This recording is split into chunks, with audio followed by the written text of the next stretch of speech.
1800년대 중반 이후에 생긴 거예요. 그전에는 이런 게 없었어요. 국가 간의 교류도 없었고 맨날 전쟁만 했는데 그러다 보니까는 1차 대전, 2차 대전이 일어났잖아요. 그걸 겪으면서 여러분들 혹시 우드로 윌슨 대통령이라고 미국의 대통령이 그분이 주창을 해가지고 국제연맹을 만들었는데 그 2차 대전이 또 일어나고 말았잖아요. 여러분들 그 세계보건기구 아시잖아요. WHO, 그죠? 유네스코 아시죠? 파리에 본부가 있습니다. ILO는 제니바에 있고요. WTO 세계은행, WTO도 이제 세계 이제 그 무역기구라고 그런 거잖아요. 세계은행은 워싱턴에 있습니다. 그래서 이게 다 유엔 관련 말하면 저 자식들이나 마찬가지입니다. 말하자면 친척이에요. 그 다음에 IAEA 이런 거 들어보셨죠? 세계 원자력 기구요. 이거는 비엔나에 있습니다. 여러분 비엔나 혹시 가시면 거기 있고. 그 다음에 UNDP, UNWFP 이런 거는 뉴욕에도 있고 WFP는 제니바도 있는데 에스캅이라는 건 방콕에 있고요. 방콕에 가시면 또 유엔 기구가 있습니다. 그래서 이런 기관들을 다 막내해서 유엔 체제라고 합니다. 그래서 우리가 이제 알고 있는 건 뉴욕뿐만 아니라 제니바에 굉장히 많은 기구들이 있고요. 또 다른 데는 비엔나, 그다음에 아프리카에 가면 나이로비가 있습니다. 나이로비. 그렇게 구조가 되어 있고 거기에 이제 일하는 사람들은 본부에 18,000명, 전 세계 한 7만 명의 직원들이 일을 하고 있습니다. 이거 말고도 뭐 봉사 이렇게 하는 사람들까지 하면 뭐 수십만이. 유엔이 전체 쓰는 예산이 1년에 6, 7억, 우리 한 60조 정도 되는데 우리나라 1년 예산이 이제 700조죠. 그러니까 우리나라 예산의 10분의 1도 못 쓰는 거예요. 그걸 가지고 세계적인 역할을 하는 겁니다. 그러니까 사실은 굉장히 이제 대부분의 유엔 예산은 정부 예산, PKO 예산, 사업 예산 이렇게 세 가지로 나눠지는데 PKO 예산이라는 건 우리가 알다시피 이제 PKO에 파병하지 않습니까? 그 비용이 따로 냅니다. 예산 말고. 그런데 그거는 그 분담 또 비율이 또 다릅니다. 그래서 아까 말씀드린 대로 유엔 규정에 의해서 최고 많이 내는 나라는 22%. 미국은 원래 초창기에는 40%를 냈습니다. 예산에. 부자니까. 예?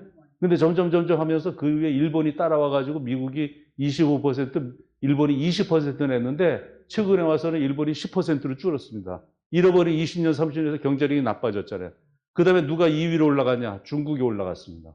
중국이 5%로 시작해가지고 지금 20%입니다. 그러니까 중국이 돈이 이렇게 많이 내니까 그래서 큰 소리 치는 게 바로 그겁니다. 이 돈이 많으면. 우리나라도 곧 나옵니다만은. 그래서 PKO라는 것은 이제 각국에 군대를 보내면은 우리나라 보내지 않습니까? 지금 남수단하고 지금 레바논에 가 있습니다. 우리나라 비행 한 600명 나가 있는데 그 사병들은 나가 있는데 그 비용을 유엔에서 다 보전을 받습니다. 우리 돈으로 가는 게 아닙니다. 네? 장비 비용까지 다 각 해줘요. 그 대신에 그 돈을 회원들이 다 내가지고 다시 이제 돌려주는 거죠. 그러니까 어떤 일이 벌어지냐. 네팔이나 파키스탄이나 이런 작은 나라들은 병력을 10,000명씩 보냅니다. 10,000명. 그 나라들은 그 사병들이 최소 2,000불 받습니다. 한 달에. 엄청난 돈이에요. 2,000불이면은. 예? 그러니까 그 국고 수입이 엄청납니다. 그래가지고 비난하는 사람들도 있어요. 아, 저 나라는 평화를 위해서 간 게 아니라 사실은 돈 벌러 갔다. 예? 그게 그 나라는 내는 것보다 훨씬 많은 돈을 인건비로 받아들여서 국고로 수입을 하는 거죠. 예? 지금 북한은 사병들이 좀 어디에 우크라이나 가가지고 파병돼서 뭐 김정은이가 뭐 몇 조를 벌어들인다는 거 아닙니까 지금? 예? 그런 식이죠. 자발적 기업이라는 건 뭐냐면 그 이외에 우리나라에도 많이 이런 UNDP, 뭐 유니세프, WFP 뭐 이런 인권 기구 이런 거 길거리에서 많이 도네이션도 받고 하잖아요. 그런 것들은 기본적으로 자기 예산보다는 전부 기여금 그런 걸 받아서 합니다. 우리나라 유니세프니 무슨 뭐 그런 유엔 관련 기구들 또 NGO들 있지 않습니까? 세이브 더 칠드런 뭐 이런데 제가 오준 대사하고 친하기 때문에 얘기 듣는데 그분이 세이브 더 칠드런 이사장인데 여러분들도 아마 그런 NGO에 기부하시죠? 예, 저도 뭐 한 몇 군데 합니다만은 그거를 개미 군단이라는데 우리 한국 분들이 세계에서 두 번째예요. 도네이션 많이 하는 게. 저기에 6만 명에서 10만 명까지 합니다. 그분들이 10,000원씩만 내면 1년에 600억, 1,000억을 모으고 있어요. 그래서 우리나라가 굉장합니다, 지금. 우리가 6.25 전쟁 때 도움 받은 거 이런 거 생각해서 우리 한국 분들이 아주 온정도 많고 하니까 우리는 그냥 10,000원, 20,000원 하지만은 그게 큰 돈 아닙니까? 그래가지고 지금 국제사회에서 굉장히 한국을 칭찬하는 이유가 그거죠.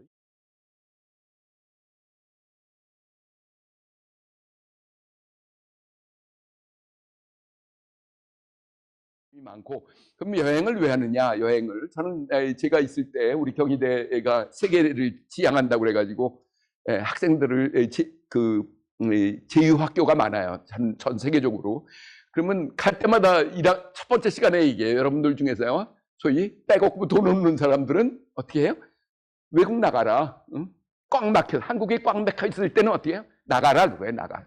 그래서 많은 사람을 내보냈어요. 내보내니까 결국은 이러나 저러나 나한테 고맙게 생각하지요. 근데 애비가 돈 많은데 나가면은 나를 원망해요. 내가 나가지 말라고 그랬는데 왜 그래요? 나중에 왕자의 난 때 밀려요. 왕자의 난을 갔잖아요. 애비 죽으면은.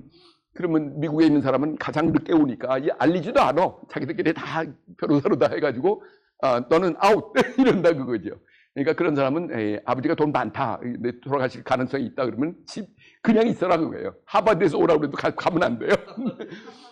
그렇다 그거죠. 그래서 땅을 바꾸면 문명이 바뀐다라는 한국의 속담이 있어요. 그게 뭐냐면 주역에서 나온 건데 우리 어머니도 주역을 좀 했는데 이 얘기를 해요. 땅을 바꾸면 된다. 그게 뭐예요? 여행이죠, 여러분들. 그건 뭐냐면 아예 바꾸진 않지만 최소한 일주일이라도 혹은 한 달 살기라도 하면은 뭔가 바뀐다. 왜 바뀌어요? 인트라 퍼스널 커뮤니케이션의 스타일이 달라져요. 나는 누구인가. 특히 첫 번째는 중에 가장 중요한 것 중에 하나가 뭐냐면 자기 객관화예요.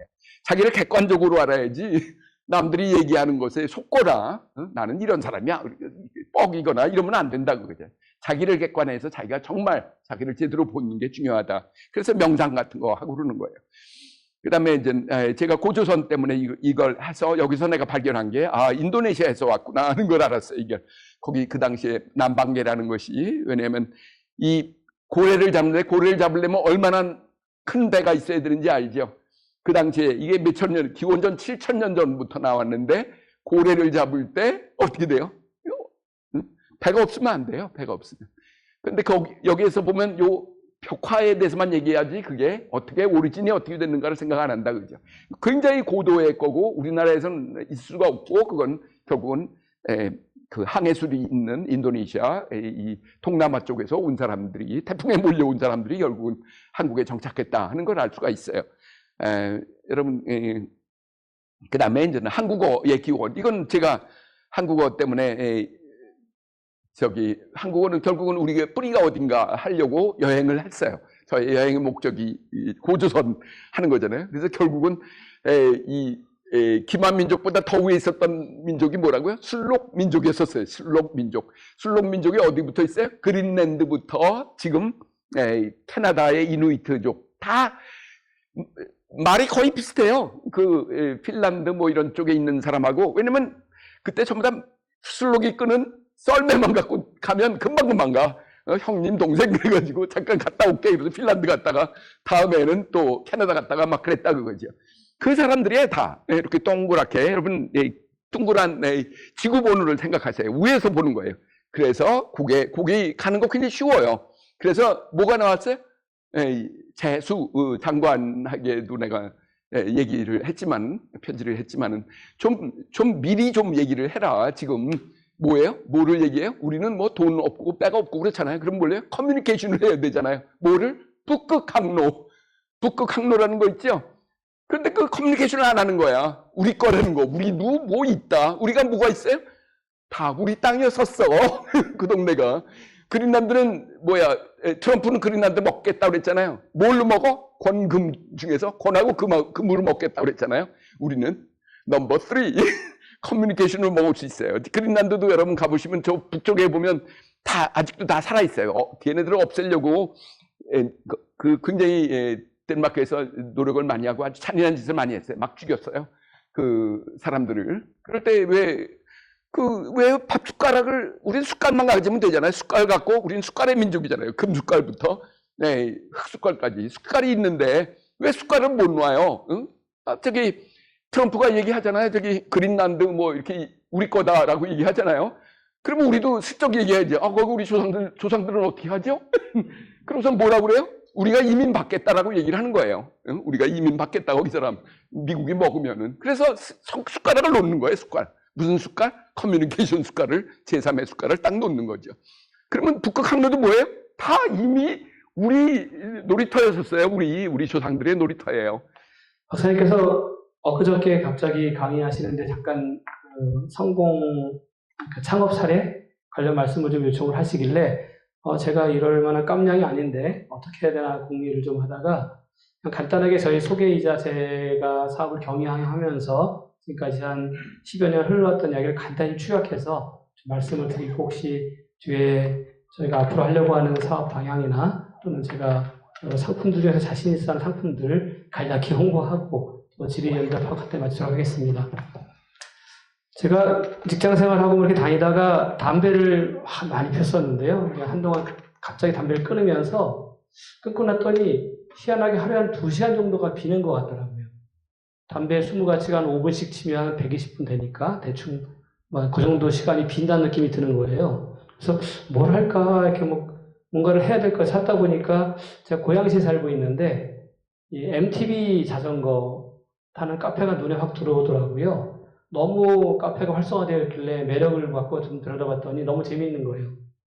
아니, 자전거 뭐 어릴 때 다 타봤으니까 그냥 자전거 아무거나 끌고 나가면 되겠거니 하고서 첫날 나갔다가 MTB 타보시면 계십니까? 아주 반 죽었습니다. 그러니까 이게 그냥 어릴 때 동네에 타는 자전거랑 다르게 이 전문가들이 모여서 타는 거다 보니까 속도라든가 장비라든가 이게 보통 것이 아니더라고요.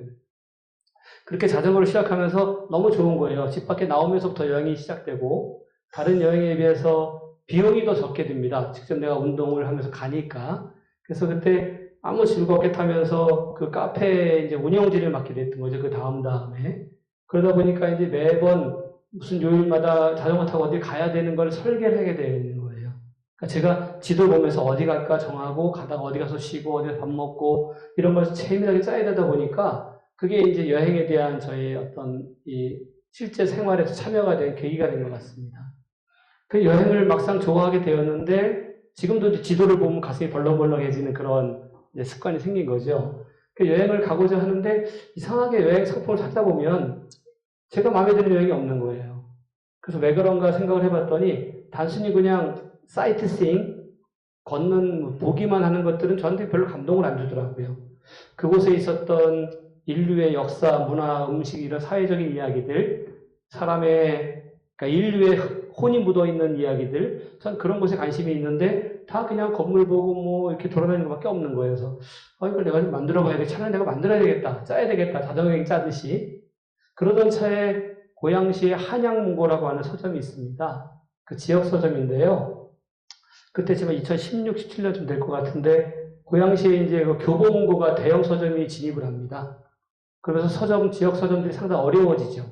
책을 파는 것 자체가 줄어드니까. 그러니까 그 대표님이 여자분이시대 저한테 같이 교류를 했던 분인데, 이게 서점이 좀 어려워지니까 뭔가 좀 새로운 컨텐츠를 좀 해서 마케팅을 좀 서로 할 수 있게 좀 도와주세요라는 요청을 하시는 거예요. 근데 저는 뭐 서점을 경영해 본 적도 없고, 책도 뭐 많이 썩이는 편은 아니라서, 뭐 있을까라고 고민하다가 어느 순간 탁 터진 것이 책과 여행에 비슷한 점이 여러 가지가 있더라고요. 예를 들면 우리가 뭐 쉬러 여행도 가지 않습니까? 책도 뭐 머리를 식힐 때 책을 보기도 하고 또 새로운 걸 뭐 찾고자 할 때 책을 또 탐구하지 않습니까? 여행도 마치고 뭐 새로운 거 충전할 때 뭔가 찾아보고 정보를 가지 않습니까? 뭐 이런 같은 맥락이 몇 개가 있는 거죠. 공동체를 기반으로 한 축제들. 상당히 재밌는 축제가 많습니다. 스토리와 서사가 있는 축제들이 많은데 그런 축제들을 주로 다 이제 탐방하고 다니면서 자료를 모으기도 하는데 그런 축제 탐방을 같이 다니는 경우 아주 재밌는 게 많습니다. 별의별 축제 다 있고 감동이 너무나 많습니다. 그런 축제 최근에 제가 그 태국의 치앙마이라는 도시를 지난주에 갔다 왔는데 거기 보면 러이 끄라똥이라고 하는 그 불교적인 행사입니다. 가래다가 소망등 띄우는 거. 네, 그 다음에 그것이 더해져가지고 이제 불등 띄우는 거, 승물하는 거 엄청나고 대만 어마어마합니다. 그런 축제가 있다는 것이 되게 좀 부럽고요.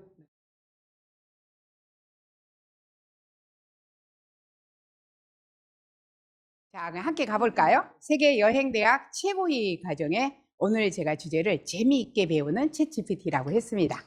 자, 저는 미래인재연구소 디지털 AI 협회의 대표를 맡고 있는 제가 세리쌤입니다. 자, 한번. 자, 그리고 이런 모양으로 다 만들 수가 있습니다. 뚝딱 만드는 거예요. 저는 사실 똥손이거든요. 그런데 인공지능 AI가 저를 위해 태어났나 봐요. 똥손인 저를 이렇게 뚝딱 이렇게 해서 만들어줘. 이 모습으로 또 하니까 이렇게 뚝 만들어주는데 둘 중에 어떤 게 좋으세요? 이게 1번, 이게 1번입니다. 1번. 네, 큰 소리. 네. 1번. 네, 맞습니다. 그 전에는 이게 챗 GPT인데요. 챗 GPT가 제일 먼저 나왔습니다. 그런데 이거는 제미나이입니다. 구글의 제미나이. 이번에 업데이트가 된 지가 3일밖에 되지 않았어요. 예, 근데 서로 경쟁을 하고 있는 거거든요. 저는 이제 의정활동 전문 AI 강사로 활동하고 있습니다. 충남도, 그리고 서울시, 경기도, 웬만한 데는 3년 연속 제가 의원님들 강의, 그리고 대학교, 다양한 곳에서 강의를 지금 하고 있습니다. 그리고 이제 앞으로는 ESG가 떠오르는 거 아시죠? 예, 앞으로는 환경을 지키지 않으면 유럽에 수출도 못하고 모든 게 막힙니다. 그래서 AI와 ESG는 뗄래야 뗄 수 없는 관계가 된다. 그래서 제가 ISO, ESG 국제심사원 자격을 취득했습니다. 그래서 저에게 ESG를 배우면 AI를 활용하기 때문에 훨씬 더 재미있게 알려드릴 수가 있습니다. 제가 이거 하나 진짜 자랑하는데요. 전 진짜 똥손이거든요. 그림 그리라면 정말 사람 이렇게 그려놨어요. 진짜 그림이 저에겐 제일 취약점이었는데 제가 코엑스 서민센터에서 장려상을 탔습니다. AI로. 엄청 박수 엄청나죠. 왜 그래? 왜 박수를 하냐면요. 같이 티키타카를 하셔야 되기 때문입니다. 그래서 AI가 없었으면 저는 전무후무합니다. 그림으로 상을 탄다라는 게. 그래서 AI는 누구나가 이렇게 할 수 있다 하는 거고요. 제 프로필 사진이고 제가 쓴 책들이 이렇게 되어 있습니다. 예. 자, 제가 인공지능 강사니까 인사 한번 드리겠습니다. 안녕하세요. 디지털 명함입니다. AI 전문 강사 서술래입니다. 생성형 AI로 업무 우리가 명함 주면 사실 받지 않잖아요. 디지털 명함을 하면은요, 링크만 주면 되는 겁니다. 이거는 모두가 바꿀 수가 있습니다. 내 명함대로 바꿀 수가 있습니다. 예, 글씨 다 바꿀 수가 있고요. 이 말하는 것도 바꿀 수가 있고요. 예, 이제 많이 쓰는 거.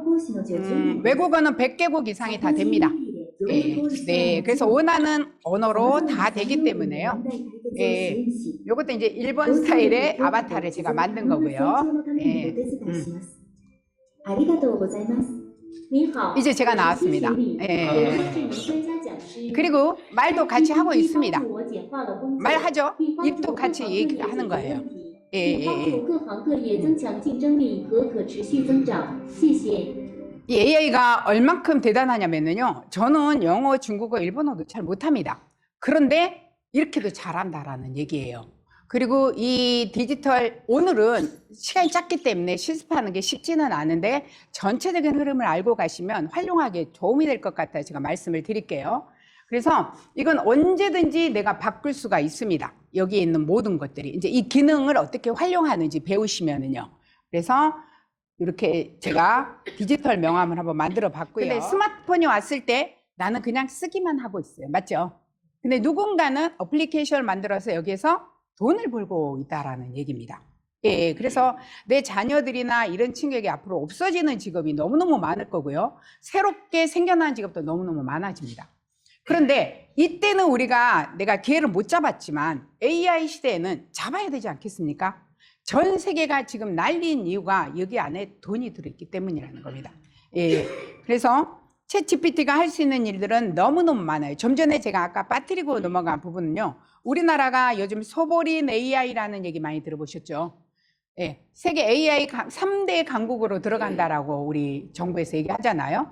예, 미국과 중국은 어마어마한데 3위가 한국이 될 거라 이런 게 진짜 이번에 에이펙에 젠슨 왕이 왔잖아요. 이건 어마어마한 겁니다.